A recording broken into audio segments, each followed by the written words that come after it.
What is going on, guys? Welcome back to the ZigZag Wrestling Club. My name is Corbin, and thank you for joining me here today. I'm late. I know, I'm a day late, and I was so busy yesterday.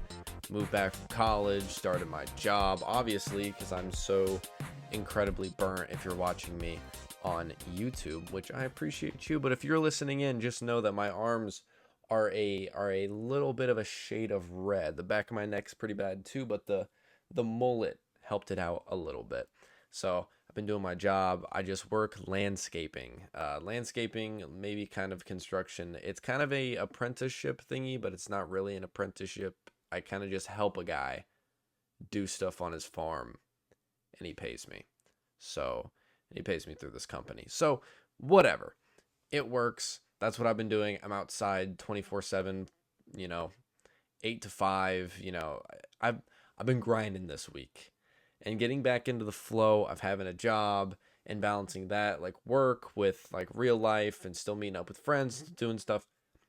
Been a little chaotic as I attempt to punch my microphone. It's been a little bit chaotic. So normally on Wednesdays, I would be filming this, but I have joined a bowling league. If you guys don't know, I'm actually a pretty good bowler. Flex. I actually have a 300 pin back there because I got 3 of them. 300 games. If you guys don't know, that's really good. And you'll never do it in your lifetime. Unless you're good at bowling, like me. So I joined a bowling league. It's very fun. But the thing is, it's on Wednesdays. So that means I'm going to start filming episodes on Tuesdays. And they'll be posted on Wednesdays. Normally, it's Wednesdays and they get posted like Wednesday night or Thursday morning. Kind of just depends on how much YouTube wants to, how long it wants to take to actually post my episode on YouTube. Because sometimes it's like, oh, okay, we'll give you like an hour and a half and we'll have your video uploaded. And I'm like, oh, sick, thanks, dude. And then other times it'll be like 7 hours. And I'm like, yo, none of that. Let's do none of that. So it kind of just really depends. But so now you can look forward to the episodes being on Wednesday, which I actually think I like a little bit better. It's like smack dab middle of the week. The only thing is that like NXT will be a bit weird just because it'll be like basically a week since you'll have seen it. And doesn't matter. Don't really care. So I'll basically be filming these while NXT is going on, which kind of sucks. So it's like I'll just catch a recap of it, or I'll try and film it after or before or whatever. So I'll be talking about the NXT the previous week. But the thing is I don't really touch on NXT too much anyways, unless something really big happens or whatever. If it's like like a stand and deliver, something like that, I will touch on it. But that's not just my biggest concern at the moment. So just make sure to watch out for that. It's not like there are too many people watching or listening to this anyways. So it's not like I just ruined your entire life by moving my upload to a day early. Ooh, I know. Anyways, so heading over to SmackDown from last week. Of course, I said this is the Backlash review. I'm sure you're sick of me yapping. You saw my super awesome thumbnail that I made. I actually made it while I was on La Toilette just a second ago, and I cooked it up. It's me and Big Danhausen and Minniehausen. That's what people are calling him, or AKA El Torito, my goats. If you guys know ball, you know what I'm talking about. But anyways, we're gonna head over to SmackDown before Backlash, and I don't really have too much to say. This is kind of just like touch work, me talking about some things that weren't really on Backlash, a few funny moments, really nothing that crazy. So, the women's US title, to me, feels more important than it ever has. And that is not me bashing Julia or bashing Zelina Vega, or I'm definitely not bashing Chelsea, because you guys know I stand with Chelsea till the day I die. And I just think you took a girl who was at the top of the women's division on SmackDown, and now that she doesn't have this title, you brought her down, and now she's working with not mid-card, okay, she's working with mid-carders, but she's helping to elevate them. It's like Tiffany can make them look strong. Oh, they hit this crazy move. It's like, wow, look what this person can do. And it's just got more eyes on the US title in general, which I think is really nice, just because it hasn't even been defended on a pay-per-view since it's come out. Like between the US title and the IC title, the IC title is just like killing it. The US title, again, the problem is SmackDown doesn't really know how to book a show right now, which still hating, but it's been better, kind of. But I'm just saying that the US title feels more important because they're actually getting eyes on it. And they're having Tiffany not just go up against the same three people. Like Chelsea literally just went against Julia and Zelina Vega, and then Julia again, and then Julia, and then it didn't work. It really just didn't work. But now it's like Tiffany's had the belt for like not even that many weeks, but they're already putting her up against Kiana James. Sick. If she's going against Kiana, that's going to lead, obviously, to Julia. So it's already two. Chelsea Green potentially could be back. I think I might even talk about that in a sec, or maybe I don't. Maybe that was last week. But she stood up out of her chair. She was back in the hospital for a heart thing. So hopefully she gets better with that. I think I touched on that last week in the episode. But potentially we'd be getting Chelsea Green back. And I think they're actually starting to put a little bit more love into the US title, which I do like to see. Because, again, mid-card titles are incredibly important. Most of the time, I think that the mid-card titles and the storylines in the mid-card are way more interesting than the main card. That's usually how it is for me. Like, Becky Lynch doing her thing with the women's IC title, I cared way more than what was going on in the main event scene. Dirty Dom, whenever he was doing his thing with the IC title, especially whenever he was working with AJ Styles and doing all that stuff, that was my most cared about segment on every single show. I didn't care about anything else. I just wanted to see what's going on with the IC title. And that's so important to have that dynamic where you don't just have to rely on your main event guys and your main event title and the people floating around that main event scene. You can go down to your mid card. You can still rely on these wrestlers to pull through and put together a really good storyline, but that's just something that the US title hasn't quite done yet. And I think if you have Tiffany Stratton in this area, she'll be able to pull off something like I was just talking about. Tala Tonga's new entrance music. Let's talk about this. The vibe of this song is incredible just because you need to give him this big man aura. And they have I don't even know what it is. It's been like a week since I've watched SmackDown. So if I forget some of these, I'm sorry.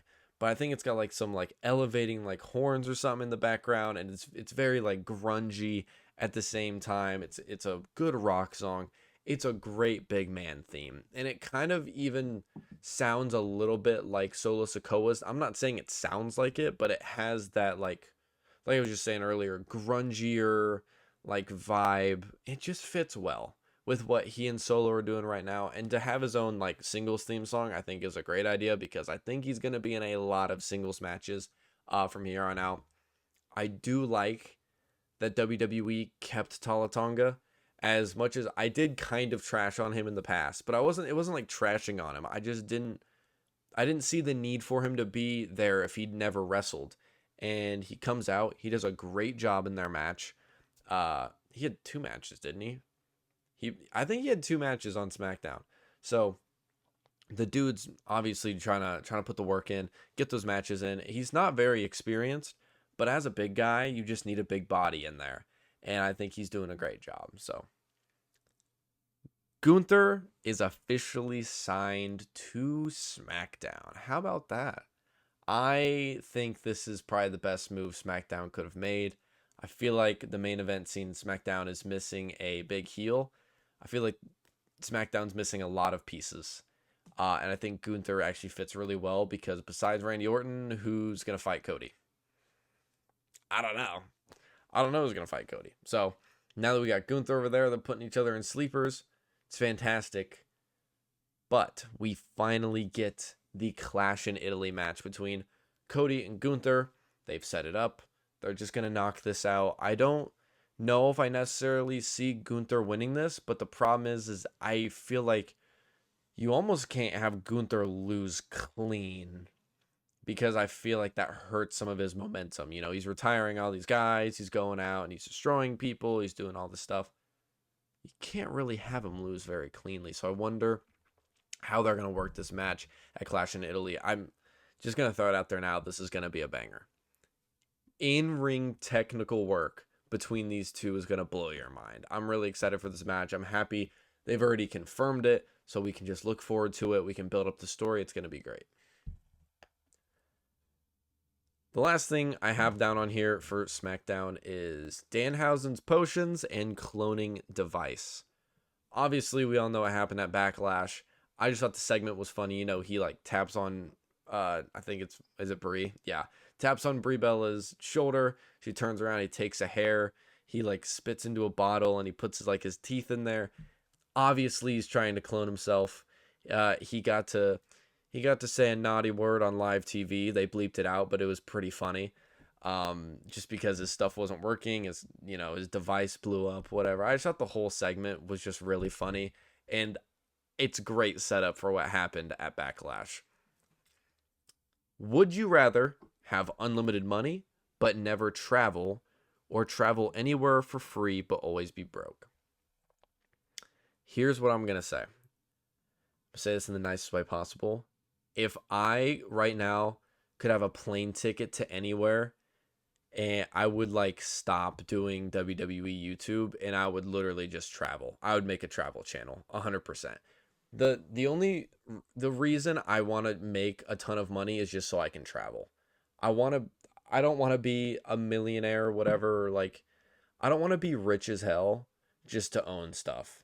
I want to be rich as hell to travel to Cambodia or New Zealand's up there. New Zealand's one of the places I really want to go. I want to go to Iceland or Germany. I want to go to all these different places. Oh, Tokyo. I want to go to Tokyo so bad, which I know is super, chuddy and LARPy of me to say, but I just want to go there and just experience the culture because it looks so much different than the United States. And it's so cool. And you grow up seeing Tokyo Drift or Scooby-Doo Stuck in Tokyo, or we see all these movies that show what the culture is about. And of course, if you're a big YouTube watcher like I am, Lachlan was my guy growing up. He was, a big Fortnite YouTuber. If you guys don't know who it is, goated. But he also likes Pokemon cards, and so I followed him doing that stuff. And he played Minecraft. Followed him for a really long time. He moved to Japan, and he was filming vlogs there. And even now, he's putting together Pokemon card collections, going to all these different shops down in Tokyo. I'm just dude, I just need to go one time for myself to see what it's all about, because through the videos it looks so amazing. So Tokyo's up there for me. But yeah, back to the question. I unlimited money but not being able to travel. I just don't know what I'd do with myself. Let's say this. I'm not allowed to go outside my country. The United States is a huge place. I don't think I have any view. I think I have a viewer from France. I have a consistent viewer from France, apparently on my podcast, and I don't know who it is, but if you are listening to this, I really appreciate you. But I think that's my only international viewer, and also he might even be a bot. I don't know. But for people outside the United States, I still don't think many people understand how big it is here. So realistically, I could have unlimited money and just travel around my country, because there's so much stuff here I wouldn't be able to see it within my lifetime almost, because it's just that massive. But it's boring. It's really boring. The United States is cool. I've been to a lot of different places, from San Fran and California all the way to Boston, Massachusetts, and Florida, and up to Wisconsin. I've been to a decent amount of places in the United States, but going to other places is just something so different. It's such a different culture, different environment, different temperatures. I could care less about the money in my pockets. If I could travel for free, I would 100% do it. All right. Time for the portion you guys actually care about. We are heading to the Backlash review. Starting it off with Braun versus Seth. Here's what I'm going to say. You internet trolls, you internet spoofs, you internet losers, That doesn't include me because I don't include myself in the IWC, even though I literally am, but I don't include myself in what people say. I can't believe Seth Rollins messed up one move and everybody's like, this is the guy you guys thought was the greatest wrestler of all time. Dude, he messed up one move. Everybody messes up at some point. And honestly, I don't even know if it was really his fault. I haven't gone back and looked at it. I don't really care. He messed up. It's okay. He was going to do the little, like, almost setting up for a Hurricane Rana, but he spins it into the pedigree. Cool. He messed up. He didn't get it done. It's okay. It's literally okay. Now, granted, this is a bit hypocritical. I don't know if that's the right word. Because I know, like, you're sitting here right now, if you listen to the show, and you're like, well, if Charlotte Flair were have messed that up, you'd be, digging on her. And I'd be like, yeah, I would actively be hating. But here's the thing. I'm going to try not to hate as much. And here's the other thing. Everybody messes up. And I don't think I ever really make fun of people for, like, actively messing up. It's like, oh, LA Knight, slipped on the turnbuckle. Oh, look, Charlotte Flair missed her leg kick. Oh, look at, like, everybody messes up. I make fun of people because I hate their movesets and I think they're not funny and I think they're boring. Like, that's different. But whenever somebody messes up, it's like, happens. We've all messed up. I messed up today. I messed up at work. Like, wait, what did I even do? What did I even mess up? I definitely did. Oh, look, I'm like an hour into my shift and we're putting down these paints, these paint, not rollers, but they're like big pads to make sure that you like unroll. It's kind of like sandpaper-ish type thing to make sure that you don't get like the spray paint on the garage floor. Well, I was driving a vehicle around. I was driving this forklift around because I'm forklift certified. That's right, I'm tough. But driving my forklift around, and I accidentally run over the thing we had already put down, and I like ripped like half the paper up, so I had to go get the tape and like fix it. Made a mistake, but guess what? I retaped it down, and it looked perfectly fine, and the job went on like normal, and I got back in the forklift, and everything was fine. Seth messes up this move. He like falls to the ground. Braun Breaker sees it. He does like a standing backflip splash. Cool. It's fine. I don't understand why people looked at this and they were like, well, this just ruined the match. Terrible match. Terrible match. They messed up one time. It's terrible. Like, if you think that, you're an absolute chud. You are an absolute loser chud. Like, it pissed me off to see that all online. And if, like, again, hypocritical. Gosh, I'm actually an idiot. It is hypocritical of me because, of course, Seth's one of my favorites ever. And if someone else did this, maybe I wouldn't be as nice about it. But, in the future, I'm going to be nicer about everything. So, moving on from that, I am kind of shocked that Braun Breaker won. I thought we were going to get this thing of, like, Braun screws Seth. Seth gets back at him at the first match. Braun makes it even the next one, and they go to SummerSlam, and they're tied up 1-1. And they're going to make it, whoever wins out of 3. But it's not what happened. Braun Breaker won, and I guess now you can do, like, Clash in Italy, Seth versus Braun, Clash in Italy, in another match. And then you go for it at SummerSlam. I kind of just expected to get Seth getting the upper hand soon, but Braun winning, I'm totally fine with. I really don't think there's any problem with him picking up the win here. I think it's totally fine. But the thing is I was a little bit shocked that we didn't get the involvement with the Street Profits, because you immediately have, not immediately, but, halfway into the match, you get Austin Theory and Logan Paul showing up. I felt like there'd be a pretty big pop if you brought out the Street Profits. People really like them. They've always really liked them. They're kind of feuding right now. So them having the pop would have made sense. They beat up the Vision. And then, of course, that kind of leads to Seth getting the win. But, of course, we saw on Raw that everything with Seth and the Street Profits are kind of breaking down a little bit. So Braun gets the win. I thought it was a solid match. Don't understand why people are hating so much. It was fine. Trick Williams versus Sami Zayn for the U.S. title, and I enjoyed this match so much. I am gonna say this. If you listen in, you know I'm not a fan of Sami Zayn. I never have been. Even whenever I was younger, I always just liked his theme song, but then I'd see him and doing his stuff, and I'd just be like, yeah, this guy's fine. I never got like the appeal. I understand why people really like him. He's entertaining. He's funny with all the bloodline stuff, but I think his gimmick is just a little boring, and he's been playing the same character for like 10 years. But that doesn't matter because it's just my opinion. Who cares? If you like Sami Zayn, that's dope. That's good for you. This is what I'm going to throw out because I do slander Sami Zayn quite a lot. The Blue Thunder Bomb is sick as hell. Every time I see it, I'm like, here goes Sammy. And then he hits the Blue Thunder Bomb. I'm like, damn it, that was cool. I'm like, oh, it was sick. You know, it's like, what are you supposed to say about it? It was dope.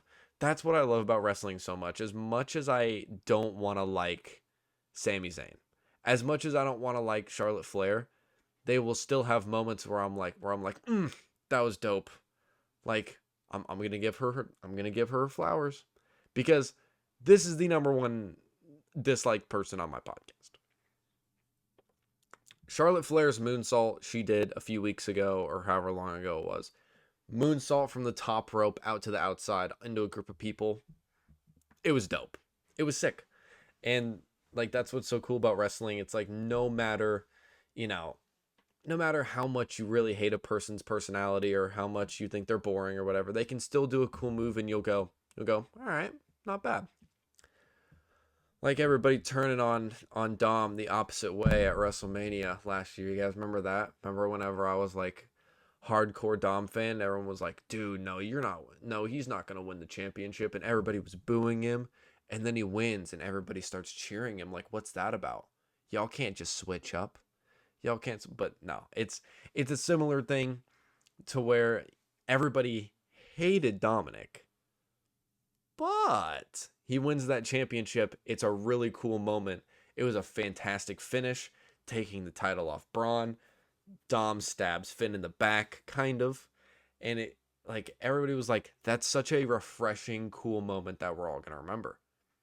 That's what's sick. I don't know how that spiraled out from Sami Zayn, but yeah.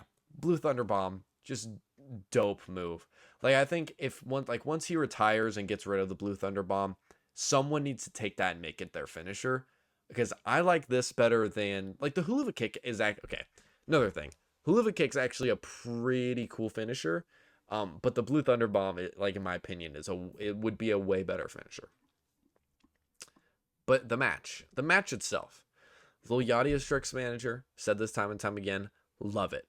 Getting the peppermint stick involved with the match was sweet. And the reason and of course the IWC is like, oh, this is stupid. This little rapper. It's like, dude, it's not some rapper. Have you looked at Lil Yachty's catalog? The dude's a beast. Let's be honest.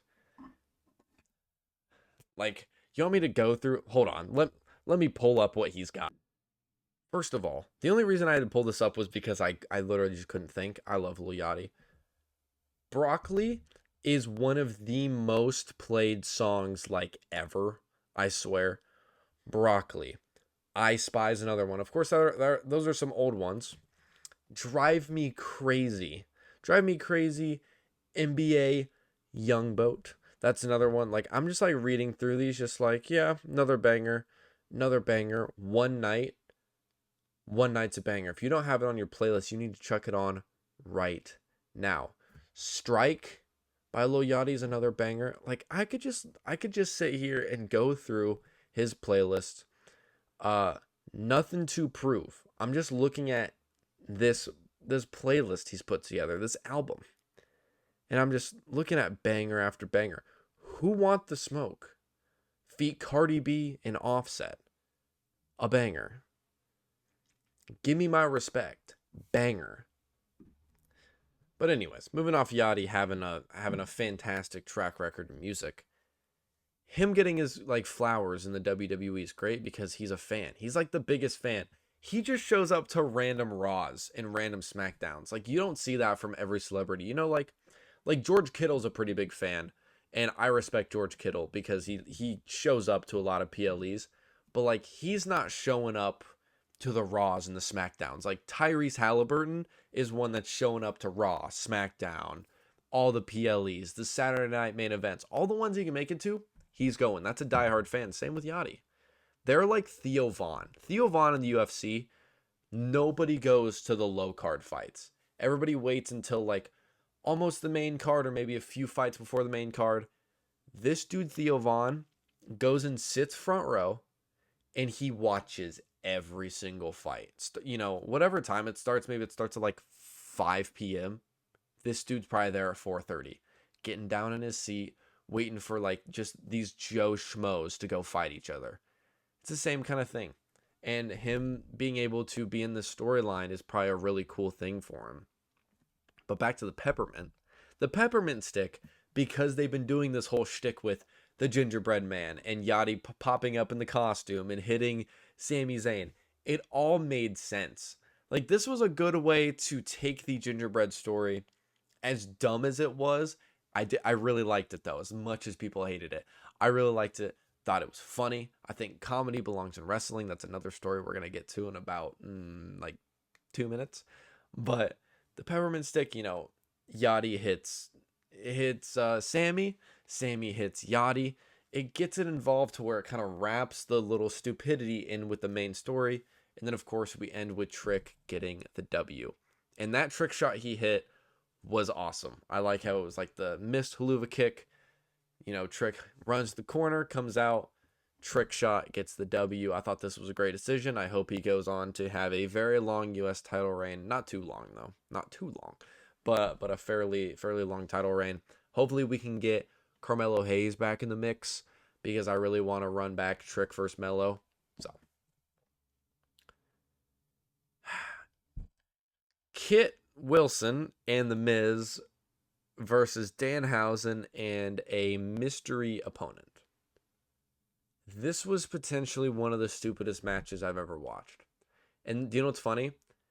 My friend Jace came over and he said, yeah, I've never really watched WWE. I was like, yeah, just like come over. I'll have it on. Like we can just talk, do whatever.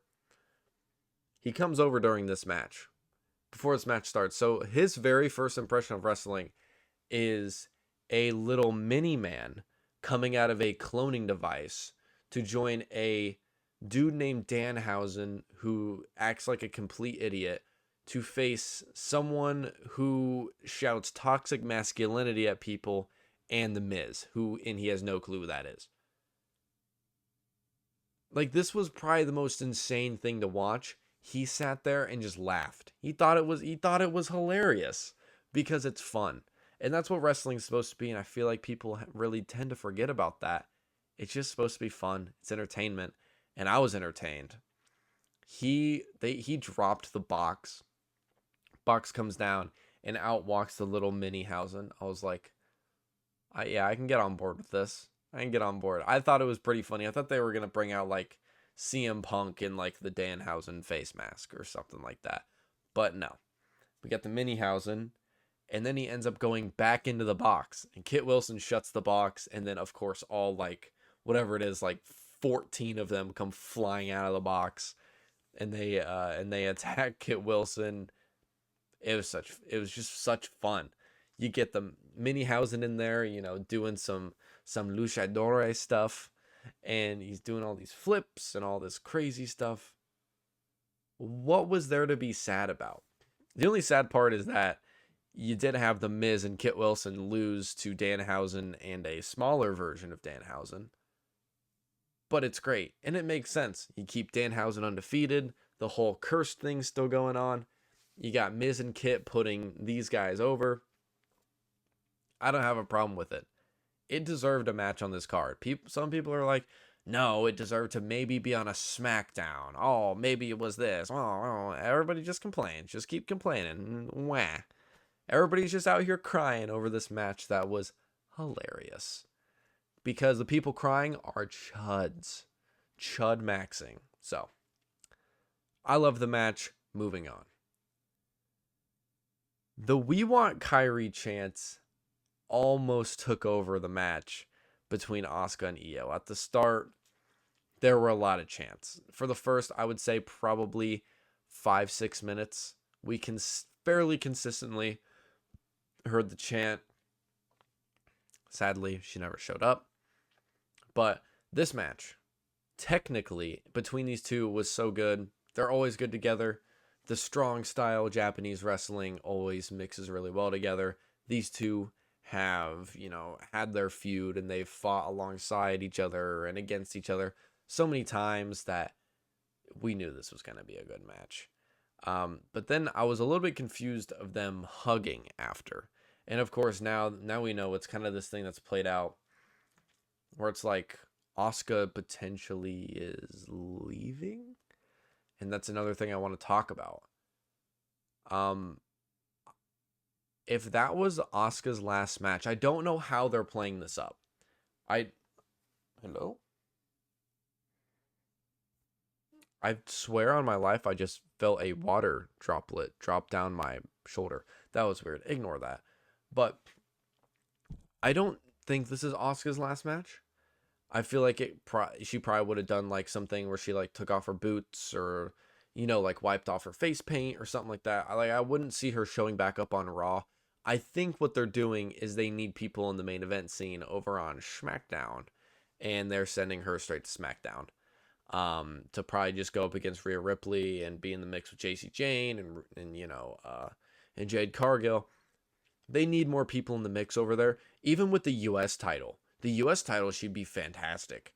To kind of bring that up and go against Tiffy Time and Kiana and Julia, especially Julia. That'd be a great matchup. So a lot of people are suspecting that she's potentially retiring. I don't think so. If she does, she had a great career. I always really liked Asuka, but I'm not going to jump to that conclusion quite yet. Also, real quick, no Kairi Sane pulling up was such an L from this company. And I will always be mad at the WWE for this. I digress. John Cena comes out. And he comes out to introduce this new thing. There's something new that the WWE is going to do. There's going to be a new championship for this event. So, whenever he said this, I don't think this is a championship people are going to be carrying around. I think this is going to be more of a crown jewel championship where you win it the one time and you're the crown jewel champion, but you don't actually carry the belt around and defend the belt. It's kind of just like an award. I think it's probably going to be something along the lines of that. But hold on. He says that they're going to put together a bracket between NXT stars from all around the world, and on this and that and whatever, from the main roster. Cool. I'm fine with that. Getting the NXT talent some spotlight. You bring up some maybe different people that aren't in the main event scene or in the mid-card scene that people really like Kairi Sane. But you take these people and you put them in this match, and it's a fan vote championship.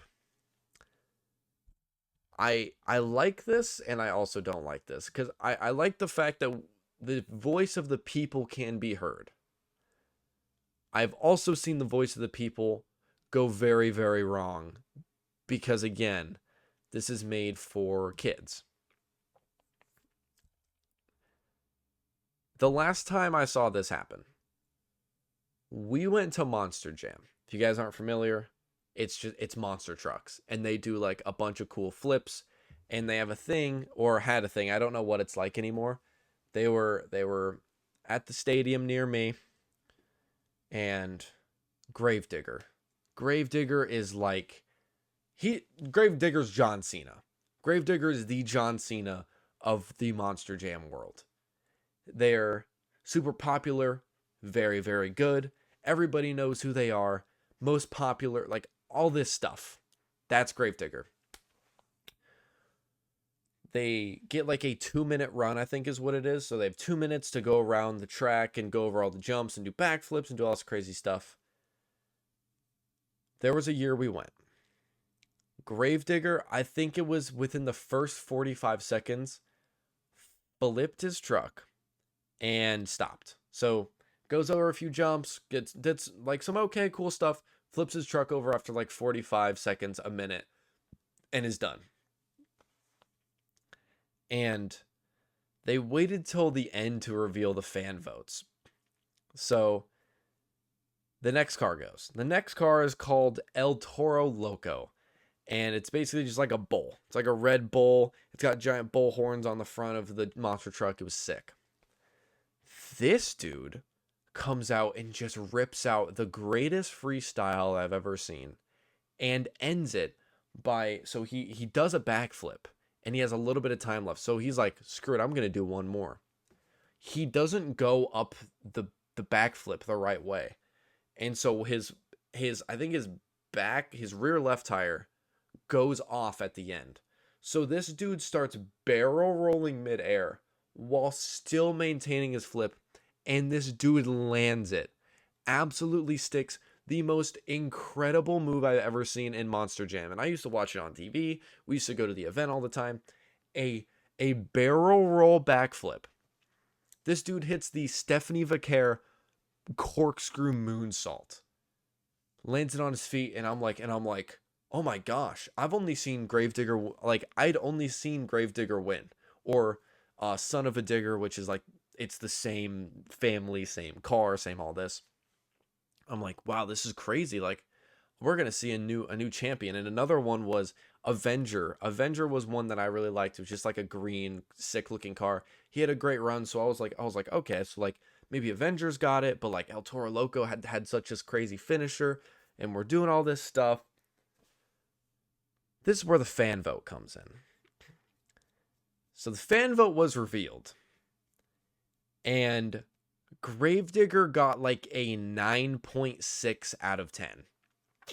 And it crashed in 45 seconds. El Toro Loco got like a 9 and lost. So I know that's a long story. I don't know if you quite relate with it as well, but you get what I'm trying to say. The fan vote is cool because it's like instead of like a judge being like, well, actually, he didn't turn at a 90-degree angle like he should have. That's dumb and that's boring. If you have the fans do it, it's like, yeah, we wanted to see this dude do this sick backflip and a really long jump. Yeah, since he did that, let's give him a 9 out of 10 rating.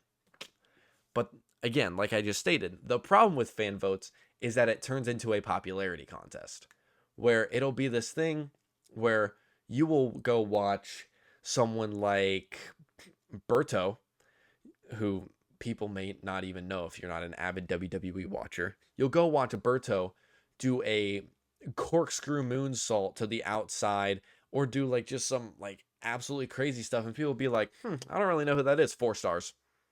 And this dude who's putting in work and putting on the best performance and being the most fun doing the craziest moves, he's going to get voted a 4 because they don't know who it is. And Cody Rhodes could break his neck 2 minutes into the match and people will be like,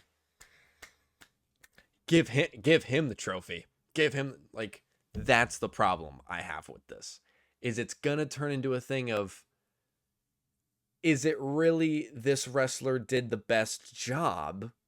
Or is it, well, we just really like Roman Reigns.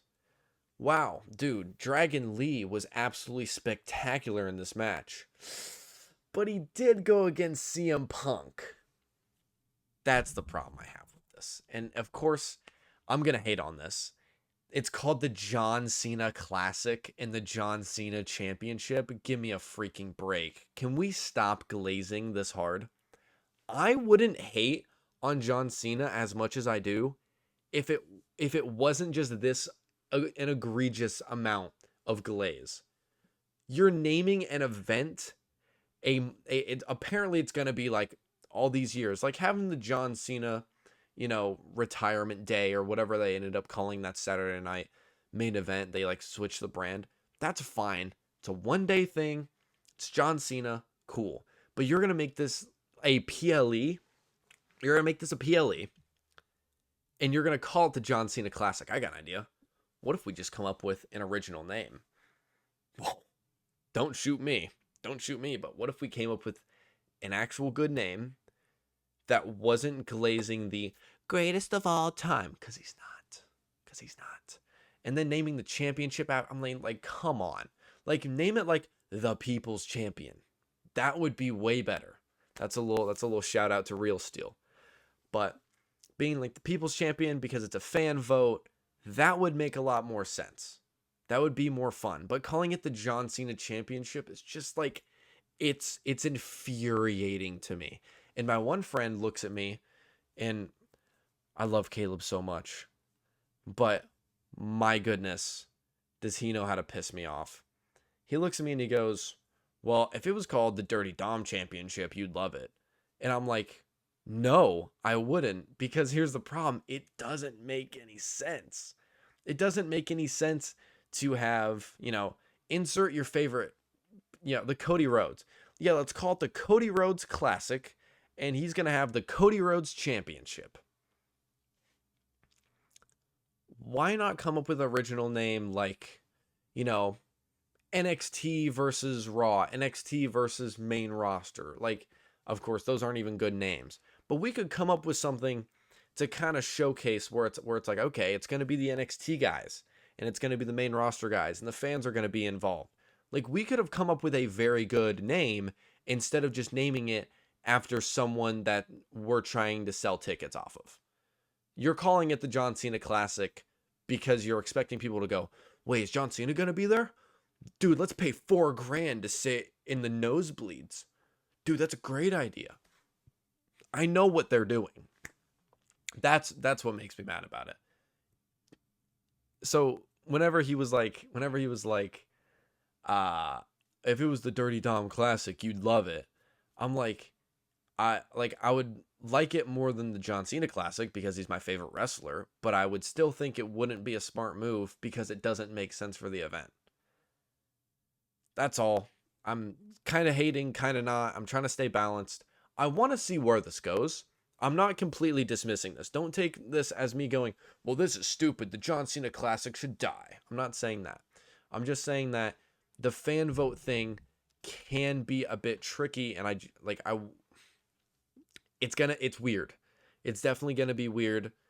So I just want to kind of see how it plays out over the course of a year or whenever they end up doing this. Roman versus Jacob Fatu was good. It was a good match. It was a fantastic match. I love them both. The whole Tongan death grip thing is a little bit weird to me. But I understand that they're trying to put this move over, and I do respect that. Jacob standing tall after losing, I thought at the time was a bit odd, but it makes sense now. They're trying to make Jacob seem as threatening as possible with this move. Having him stand over Roman makes a lot of sense. Roman still ended up winning. It was like I just said, it was a great match. But this is just going to spiral onto Raw like I'm about to talk about and all this stuff. So I don't really even have that much to say. I knew Roman was going to win. So what do you think about dreams? This is dreams as in sleeping dreams. I don't know what this is technically called, but I am a firm believer in that your dreams have a meaning. A lot of people believe that whenever you dream, it's just like your brain's way of giving you entertainment during the time, it's just things you remember and you just put together random mush in your brain to tell a story. I think that it is the brain potentially dumping feelings and emotions to tell you what's going on in your life. It's kind of like mentally resetting you, giving you the story to think about, and it has underlying meanings. So, like the other day, I'll give you an example. And I actually am going to tell you about one of my dreams because it involves Asuka and Kairi Sane, funny enough. And it was a dream I had 4 or 5 days ago. Had this one a few weeks ago. And basically what ends up happening, this is long story short, I go to this resort. I jump into this pool to save this girl. She's already climbing out. I go through a pool of blood, and like this whale is getting eaten by the shark. But instead of like me freaking out that the shark is like staring at me and eating this whale and doing all this stuff, I'm like breathing underwater and taking in the environment. Like, yes, like this is really scary and like I feel like I'm in danger, but I'm calm enough right now to where like I felt like I could literally sit there and like look around and look at the open ocean and breathe in and out and all this stuff. Whenever I looked up the symbols in this, so the situation I described is basically a form of stress. And this was stress along with me being able to cope with the amount of stress through emotions. And, there's all these things with like whales, and whales signify a certain thing, and sharks signify fear and dreams. But this isn't something that just I have. These are symbols that most people have throughout their daily lives whenever they have their dreams. So what's funny about this story is I had this like right before I started my finals. And before I started my finals, I was really stressed out.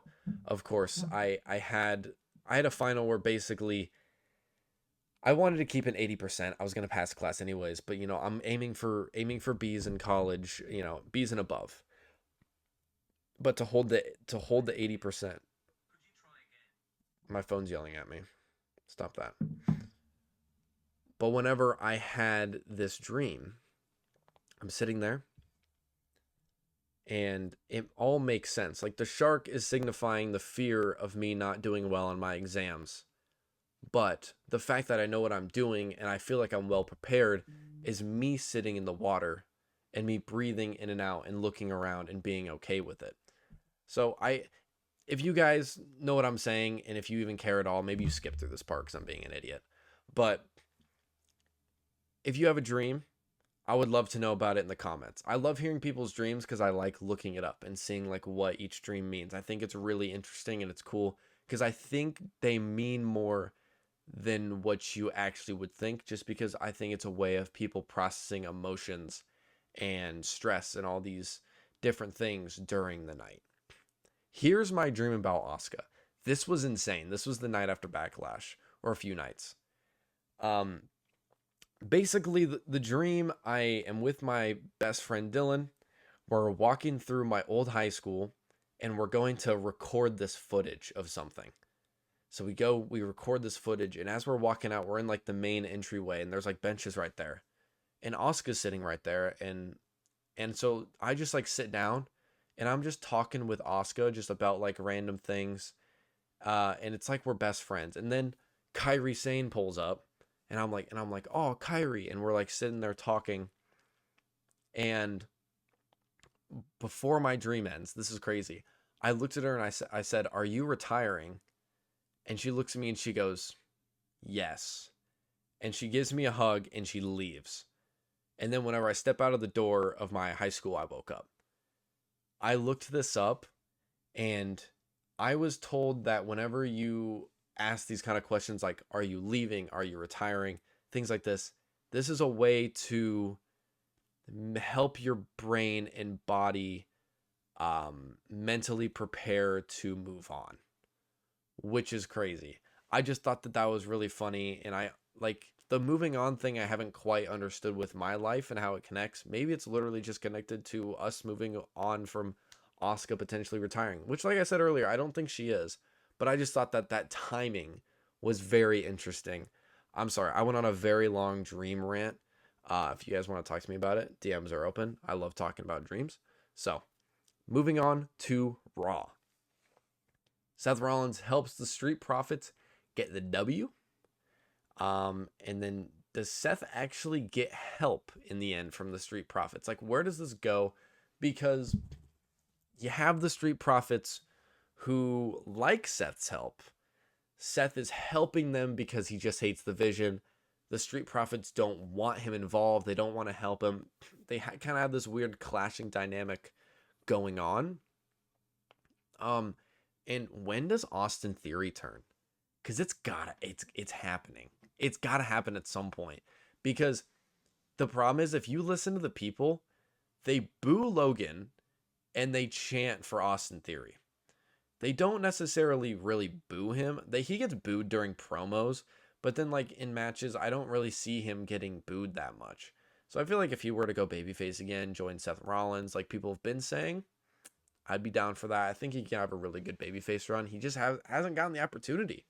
So again, I don't know where the whole Street Profits Seth Rollins thing go. They're kind of hating on each other, but they're helping each other. It's a weird dynamic. We'll just have to see where it goes from here on out. Ethan Page versus Penta. This is set for Saturday night's main event. This is going to be the holiest of bangers. Unbelievable match is coming up. I think potentially what could happen is it might turn into Ethan, Penta, Rusev, and Javon at Saturday night's main event. But at the same time, don't really know. Currently, it's just Ethan versus Penta. What am I supposed to say? They're actually building up the IC title matches super well. I like how they have all these guys in the mix to potentially get it. They're working tag team matches like in groups, and they're doing all these 1v1s. No complaints about the IC title picture. Raquel Rodriguez comes out with Roxanne, and they're talking crap to the women's tag champs, Paige and Brie Bella. Raquel Rodriguez proceeds to state, "We're all just waiting for your next scandal." Brother, when I tell you I was like almost crying from laughter, I'm being for real. Because the only thing I wanted Raquel or Roxanne to do was to call Paige out on her potentially, how do I say this nicely, obscure past. Because she's gone through a lot of rough patches and she's had her issues. Especially with someone that was recently released, Xavier Woods. But her saying that was just like the perfect piece I needed. And I really do want Roxanne and Raquel to win the tag team championships again. They look great on them. On Paige and Nikki, I feel like they almost don't even need them. Brie. Once Brie and Nikki can reunite, though, I think Paige goes on like a singles thing, potentially for the U.S. title. I think she would fit really good in there. So Raquel and Roxanne would be my pick to take the titles. Would you rather choose when you pass, or would you like to choose how you actually pass away? Ooh, that's a deep question, ChatGPT. Actually, I got a great answer for this. I would want to choose when I pass away. Now, how? I can just be like, how? Or I want to, die at an old age. I want to die at 120 or like, whatever. I want to be able, whenever I die, this is like my dream. This is literally like what I want in life. Whenever I pass away, I want to be at like a waterfall with mountains in the background. And it's like, whenever like the main character is like bleeding out in a fantasy story, and he's just like, they're like crawling over to the riverside and they're just like sitting there with like a knife stuck in their side. They're just like breathing in and out, just like talking, just like, man, this is so beautiful. Wow, I can't believe I lived, 50 years of my life and I never sat down to look at all this. That's what I want. I want that. So if I could choose, I want to choose when I die, because I'll just be like, well, I'm 240 years old right now, or whatever I'm going to be. Because this is kind of skewed, because I think that would actually kind of make me immortal a little bit. I could just choose whenever I die, but I digress. I would just pull up and be like, well, it's time now. And I just go to some riverside with beautiful mountains. And it's probably in like I said earlier, it's like in Iceland. And I just bleed out at this massive aura spot. And it's beautiful. That's what I would say. That's really random. This entire episode's really random. That's probably why it's called Dreams and Nightmares. That's currently my pick for my name of this episode. So when I saw Sol Ruka versus Io Sky on the Raw roster, on the Raw, card, I was like, bro, we in for a banger. We absolutely in for a banger. And I almost lost my mind during this match. Unbelievable. If they want to run this as a full-time feud for the next 6 months, I would not care because it was such a good match and their styles work really well together. Giving Io the win, perfect. Got to give Io the win. Got to keep her on the come up so she can go to the main event scene. They kind of need her up there. But Soul's going to win the IC title soon. Like soon, because she's going to work with Becky at some point and definitely take it off her. So,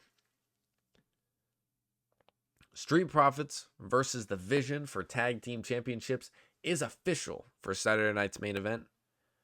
Prediction early. My early prediction is that The Vision's going to win. And the reason being is because they haven't held them very long. I feel like they need to have good title defenses, and this would be a great title defense to defeat the Street Profits. As much as people hate them as champions, you're actually building up a story with this, which I like. And I think it's going to be a thing where Seth is not supposed to get involved, maybe does get involved, something happens, helps the Street Profits lose, unintentionally. Or it's going to be a thing where Seth's like, fine, I finally just won't help you. And then the Street Profits end up losing because Seth never comes out to help them. So I think that's kind of where they're skewing this at the moment. So I'm going to pick The Vision, but that match is going to be really good. Los Garza pulls up to Raw. And them randomly pulling up to Raw, whenever they showed up, I was like, oh, well, hi guys. And then immediately they just get killed by Oba. So that was pretty sick. I like how they made Oba go out and grab someone and bring him back. Here's what I think. They can't keep doing this Oba Femi open challenge thing for 8 weeks. I think it's already old now. Him just coming out and having a 1 minute, 2 minute match with people. It's just it's not building his character. I mean, it is, but not really. It's okay, dude, you're beating Berto. Congrats. We haven't seen that dude wrestle a match in forever. It's it's cool that you're beating these other talents super fast, but if you're actually in a good feud with a really high up, powerful character like Brock Lesnar, it builds up your stock a lot. Now, someone that could return right now and help him build that stock and be that challenger that he needs, once he finishes his movie, Drew McIntyre needs to go fight Oba Femi. Because, let me tell you, you want someone that could stand up to Brock Lesnar? Drew McIntyre. You want someone with a physique that could potentially take down an Oba Femi? Drew McIntyre. It would be perfect. These two are two big guys that are just going to clash. And they could run this feud all the way to SummerSlam, and I would watch every single bit of it. This is what I really want them to do. I understand that whenever Drew comes back, potentially he's going to go back into the SmackDown main event scene. But Oba needs someone to work with, because we can't just keep doing, let's bring out, Rusev again and have him toss Rusev and beat him in 2 minutes. That kills people's stock. Los Garza just got buried. They lost in a 2-on-1 handicap match and didn't land a single punch. They got buried by Oba Femi. If we can actually take a character, build them up, it would be a lot better story for me personally. Dominic Mysterio puts the Mega Championship on the line versus OG Grande. Dude, this match was freaking fantastic. To all the people out there saying Dominic Mysterio can't wrestle, he sucks, just watch this match. It was awesome. And of course, the OGO Grande, whoever's under that mask, they're really good. The whole the thing that they did, the leg press throw into the ring post from Dom was a move that I've never seen before. I've seen the monkey flip, I've seen people throw people into the ring post, but he leaned backwards and leg pressed him upwards straight, and then he hit the post. I thought it was really cool. This match was awesome. You had multiple submissions going in from the OG Grande. You had Dom rolling out of them, and I think did he win clean? Did he win?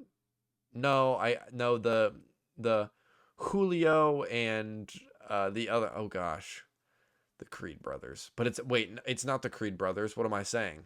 I'm giving in to the propaganda that those are the Creed brothers, which they're not. Julio and Brutio? Julio and Brutio pulled up. And then, of course, the new El Grandes pulled up, Los Americanos. Dude, there's so many at this point, I just forget. So, but this match, absolute cinema. These two could wrestle each other forever, and their styles, for some reason, match so well, because I think OG Grande, whoever it is, and Dom, they both have this thing where it's like, hit a cool move, gloat, get the fans going. They both know how to work the crowd super well, kind of just for whatever needs in that certain moment. And their styles of wrestling just, I don't know why they work well so like together, because OG Grande, he's a pretty solid luchador, but of course Dominic's the greatest luchador of all time, and the OG Grande's a really good wrestler, and Dom is more of a psychological wrestler, where he's like, a lot of the times he's looking to do whatever he can to make himself look like a heel. He's playing to the fans, which is what a heel is supposed to do. But whatever they did in this match, I could have watched it for hours. It was great. Would you rather be alone for a year with no phone or internet, or never spend a single moment alone? Oh gosh. Okay, so being alone, I like to be alone. I don't like to be with people all the time. Like, my favorite thing at work is whenever I can just put on a podcast and do the work that's in front of me. It's great. Me sitting in here talking to myself about wrestling, it's dope. That's pretty much what I do. I talk to this little camera right here, but it's pretty much just me talking to myself. I am perfectly fine with being alone, because people annoy me. I'm a people person, but if I'm around people too much, I'm just like, like, I'm just ready for a reset. But if I had to be with people like every single moment, all the time, like, oh my gosh, just how obnoxious would that be? So I get no phone, no internet, and I have to be alone for a year. Here's what I'm thinking. So I just like lock in and just like gym it up, because that's all I got. So I'll just be a gym merchant.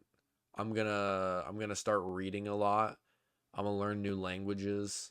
I think if I had a year all alone, no phone, no internet, obviously it would kill the podcast and the YouTube channel, and I wouldn't. Actually, wait, cable's not a part of that, so kind of I think I can probably watch Raw at least. I can watch the PLEs. But it that would suck, like not having my phone, not having the internet.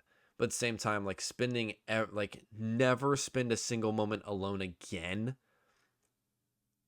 I couldn't be able to handle that. So give me the year. Maxine Dupree is in Austin Theory's car again. Bro, what does this mean? We keep getting these little backstage things. I said every time it happens, I'm pointing it out. We get the backstage moments. Now we catch like a glimpse of her. The cameraman did it on purpose. He's like, ooh, look who's over here. And he like moves the camera over and then moves it back. It's like, bro, Maxine, we see you. She getting that. I be popping bottles, sparkles and champagne from Austin Theory. Can they like, maybe they're trying to build like this off-screen relationship so they can like deploy something at some point. I don't really know. I wonder if Maxine, like whenever Becky steps up to help Seth or something like that, they have Maxine there. It's like, nope, Maxine's here, boom, like forearm to the face, because she's with Austin Theory and they need like a female in the group. Like, you know what I'm trying to say. That's what I think potentially is going to happen.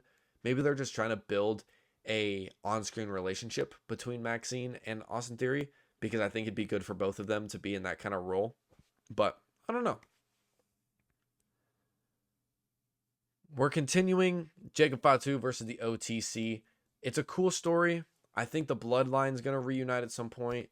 I want to get Solo Sikoa back in there, because Solo versus Roman, incredible. I want them to run that back, especially now that Roman has the title. And I want Solo in the main event scene. What he's doing with Talatanga right now is cool. He's like using him as like a henchman type thing. He's like obviously teaching him like the basics of, not the basics, but like teaching him through wrestling and helping advance his skills. But for now, Jacob is a good feud for Roman, and I think with what they do, they can't really mess this up. And they're trying to build up the death grip. I think potentially this year, Jacob Fatu probably wins the championship.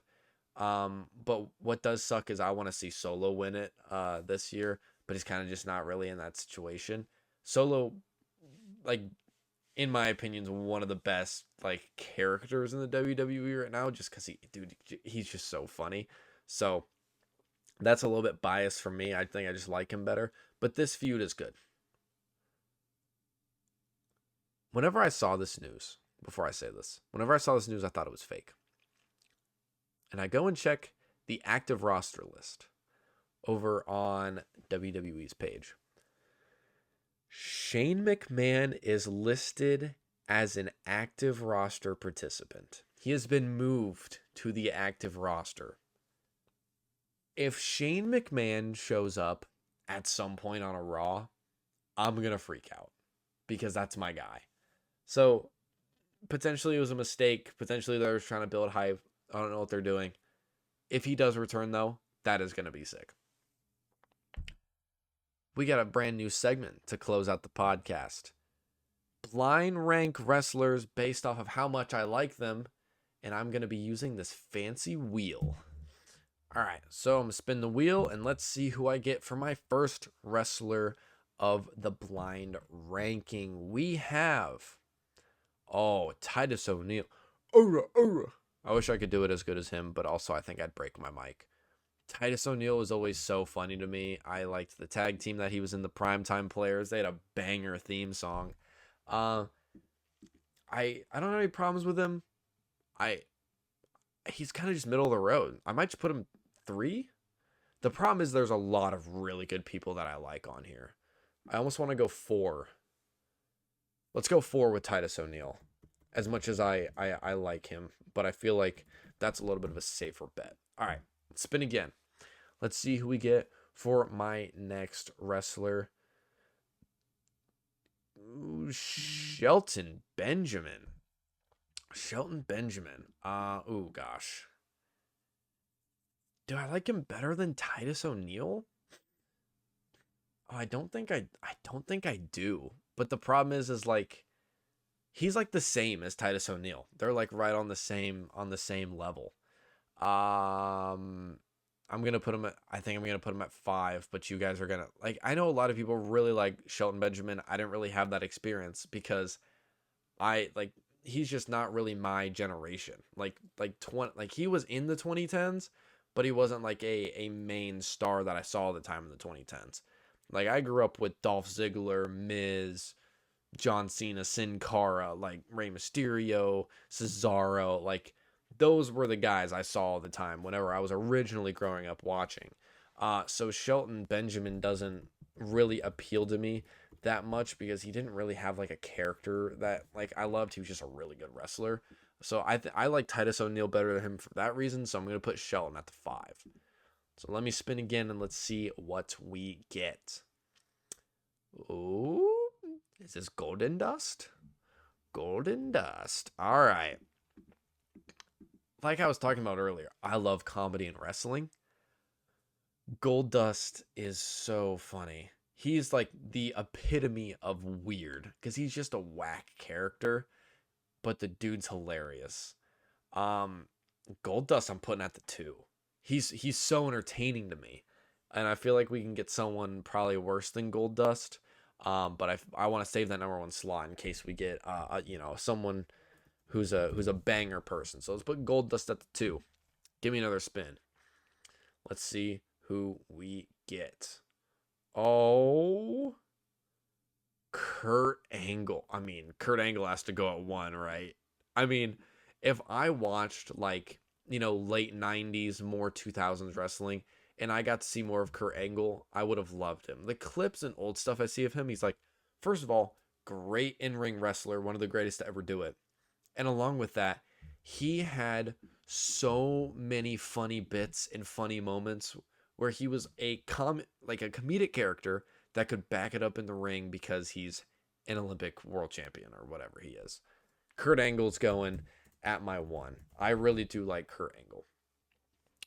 Spinner up. Let's see what we get.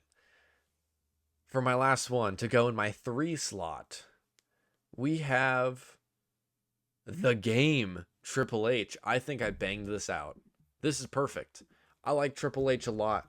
He's not really my cup of tea, but again, he's another one where whenever he was in DX, he was really funny. So if I grew up watching him a lot, maybe I would like him more. I just saw more of Goldust. I saw him do a lot of the weird things. I've seen clips because, what he did in the early 2000s and stuff like that. It was very funny. So a lot of these I kind of just have to figure it out, kind of based on what I've seen. But the Triple H is fantastic. But him at the 3 probably works well. So at my 5, we have Shelton Benjamin. At 4, we have Titus O'Neil. 3, we have Triple H. 2, Goldust. And number 1, Kurt Angle.